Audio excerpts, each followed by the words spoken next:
Estamos de volta!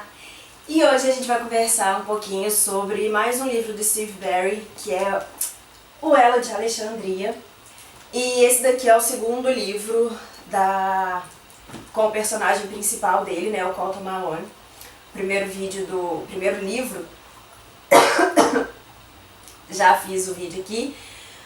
E é o seguinte, como, né, assim, o nome é muito óbvio, o assunto principal do livro vai ser a Biblioteca de Alexandria, que, para quem não conhece, existe todo um mistério acerca da biblioteca, porque pouco se sabe de fato sobre ela. O que os historiadores, os dados, né, que os historiadores têm sobre essa biblioteca é o seguinte: acredita-se que ela foi criada ali por volta do século III a.C., em Alexandria, né, no Egito, obviamente. E o seguinte, a intenção dessa biblioteca foi justamente ser um centro de conhecimento. Então ela ia unir o Oriente com o Ocidente, o Norte com o Sul, e a própria localização portuária da cidade ajudou muito nisso.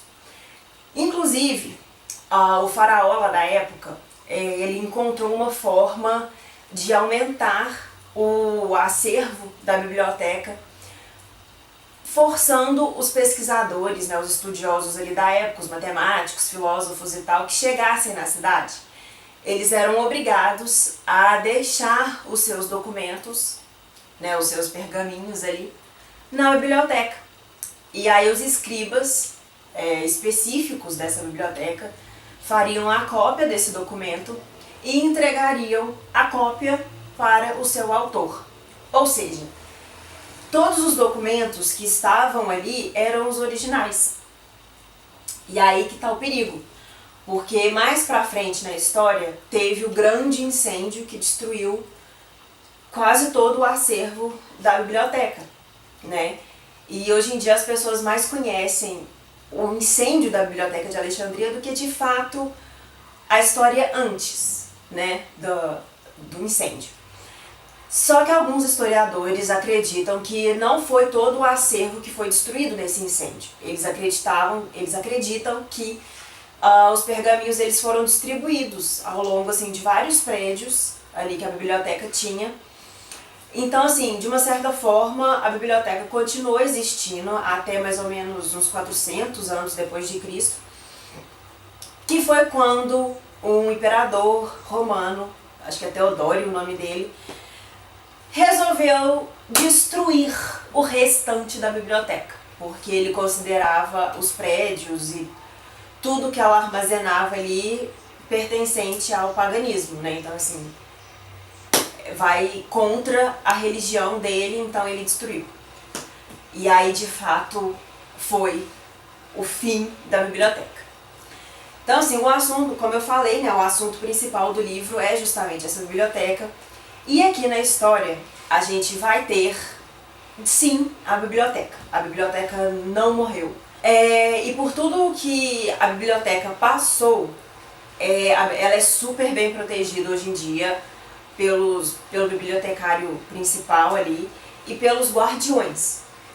E claro e óbvio que o nosso personagem principal, o Cotton Malone, ele conhece uma pessoa relacionada ali com a biblioteca, tanto que ela recebeu o nome de O Elo de Alexandria.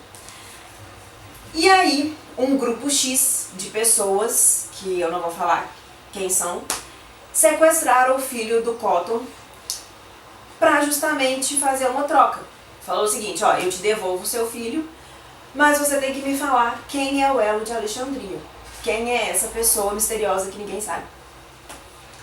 E aí o Cotton, ele tem muita noção da quantidade de conhecimento que essa biblioteca suporta, o que esses documentos podem implicar na história da humanidade. Então ele não está muito empolgado com essa troca não, sabe? Ele tem até um momento aqui que ele fala que ele não vai fazer essa troca. Ele não vai dar essa pessoa em troca do filho dele. E aí a ex-mulher dele entra em pânico na história, E ela é até um pouco chata às vezes, mas ela vai desempenhar um papel muito importante, então a gente dá uma relevada. E aí, a história é basicamente essa. Só que, se fosse só isso, ia estar muito simples. Ia ser uma atividade ali muito rapidinha de, né, pegar o filho de volta. E aí, ao longo da história, a gente vai aprendendo que o governo dos Estados Unidos está envolvido. Existe uma sociedade ali, ela não é uma sociedade secreta, mas é uma sociedade super exclusiva que apenas os ricos e poderosos do mundo podem ser sócios, né?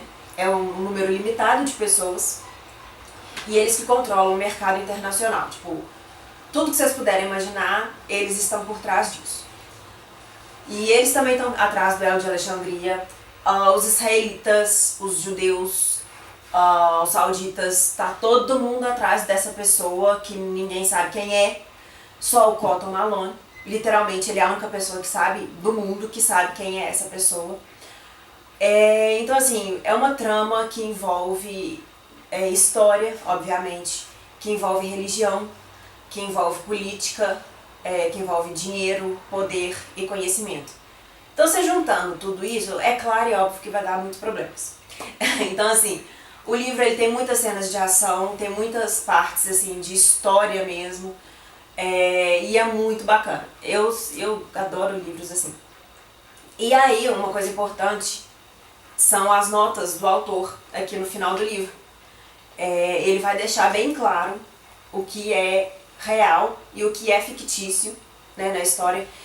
Tem alguns mapas e alguns documentos que ele utiliza aqui para desenvolver, né, a narrativa, que são reais, que pertencem ao Kamal Salib, que é um estudioso da Bíblia. E aí ele vai apresentar esses documentos aqui e vai meio que justificar a posição de algumas pessoas aqui da história. É o que eu falei, é um livro cheio de ação, cheio de coisas acontecendo, sabe? Cada capítulo, por mais que seja uma parte que ele vai contar uma história, sabe? Tipo, fatos históricos, tem ação também, tá sempre acontecendo alguma coisa. Então, assim, é muito bacana mesmo, eu super recomendo. E pra mim, como assim, é uma narrativa muito parecida com o Dan Brown, eu ainda acho que o Steve Berry, ele consegue juntar o real e o fictício de uma forma muito mais coerente do que o Dan Brown. Então, pra mim, o Steve Berry é melhor. Eu prefiro os livros do Steve Berry. Apesar de que eu gosto do Landon, mas leiam Steve Berry e me diz o que vocês acham, né? Não é legal comparar não, mas faça a comparação. Então é isso. Eu espero que vocês tenham gostado e até o próximo.